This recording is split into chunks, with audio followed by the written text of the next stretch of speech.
Combien faut que tu fasses pour acheter cette maison-là?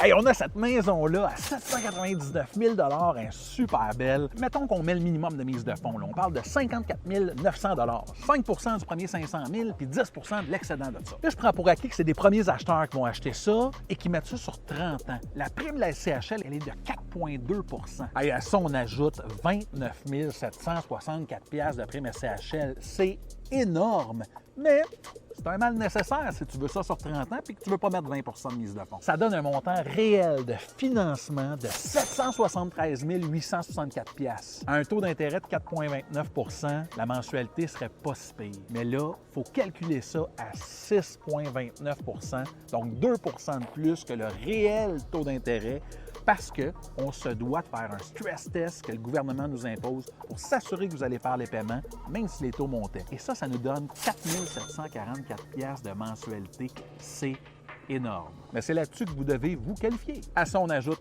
une mensualité de taxe municipale et scolaire de 314 $ par mois, puis un montant d'électricité à peu près de 175 $. Il faut que votre revenu familial brut, si vous avez aucune dette, soit de 165 000 $ par année. Hey là, dors pas au gaz, le marché est chaud. Il faut que tu m'appelles, on va se faire un plan de match, c'est complètement gratuit. On va s'assurer que tu aies le bon chemin à suivre pour te rendre à ta maison. Si tu veux le courtier hypothécaire qui est en feu, écris-moi. Combien je coûte? C'est gratuit. Maison centriste numéro 2.